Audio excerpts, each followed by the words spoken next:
Today, we're going to break down a comparison that sounds a little crazy at first, but is, I promise you, incredibly accurate. You're about to see how the absolute chaos of a Mumbai highway and the everyday frustrations of AI-powered design, they basically share the same DNA. It all comes down to this one fundamental shift that's happened in both worlds. Our job, our role in the process, has changed from being the person doing the thing to being the person supervising the thing. Let's dig into what that actually means.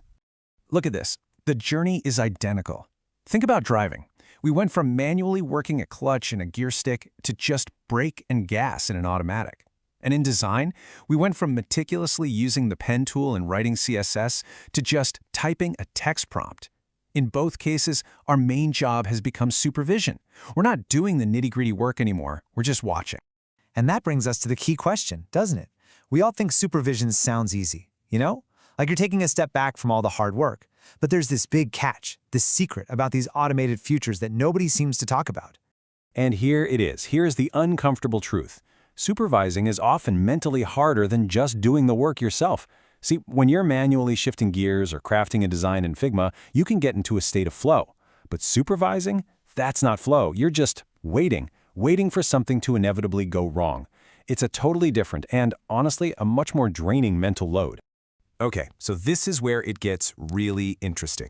Let's walk through the 5 specific, concrete, and honestly kind of funny ways that supervising an AI design tool feels exactly like trying to navigate the beautiful chaos of Mumbai's streets. This is where the whole thing just clicks. Okay, first up, the totally random, out-of-the-blue event that just completely shatters your progress. You get no warning, no error message, just a sudden logic-defying roadblock that you have to figure out, like, right now. So you're cruising along a highway in Mumbai, and bam, there's a cow, just standing there. In an AI design, you're on step 5 of a perfectly good checkout flow, and then suddenly, step 6 is a login form. Why? Who knows? In both situations, the system just completely forgot what it was supposed to be doing. This next one is all about the cognitive load. In both of these scenarios, you can never, ever truly relax.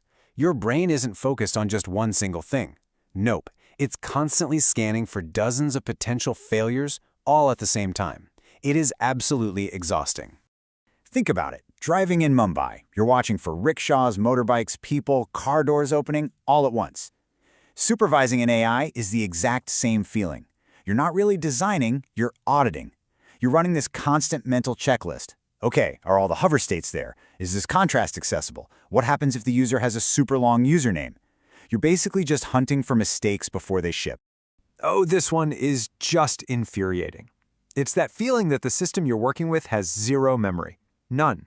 You can correct the same mistake 100 times, but every time you start a new session, it's like you've never met. It just never ever learns. The sudden handover. This is that jarring mental whiplash you get. You're going from this state of passive, almost relaxed supervision to suddenly, bam, you're in intense, high-stakes manual control mode. The system just gives up, and now it's all on you to fix its mess, immediately. And finally, the wait. You know, any creative work, just like smooth driving, relies on momentum, on rhythm. But that constant stop and go of waiting for an AI to process your request, that little thinking message, that is the absolute enemy of flow. It feels just like being stuck in gridlock traffic. You get to move 10 feet, then you stop. You change one tiny thing, then you wait 30 seconds. That latency just kills all creative momentum. So, these parallels are pretty relatable, right? Maybe even a bit funny? But now, we need to get serious for a moment. Because there is one critical place where this analogy completely breaks down, and it happens to be the single most dangerous part about supervising an AI. Think about it. Your car warns you when something's wrong. A little light pops up on the dashboard for low fuel or low tire pressure. AI design tools, they give you nothing, no warning at all. They can create something that looks absolutely perfect to you, but is, in reality, fundamentally and invisibly broken for a lot of other people. And these are the kinds of invisible failures we're talking about. The color contrast might be way too low for someone with visual impairment. It might be missing focus states, making it totally impossible to navigate with the keyboard. It might use the wrong code, making it useless for screen readers. The AI has no idea it made these critical mistakes. You have to be the dashboard. So why does this matter so much? Because this isn't some small edge case problem. Around 15% of the entire world's population lives with some form of disability. So when an AI gets this stuff wrong and you don't catch it, you are potentially shutting out a huge portion of your users, your customers, from even being able to use your product. That's the real danger here. Okay, so what do we do about this?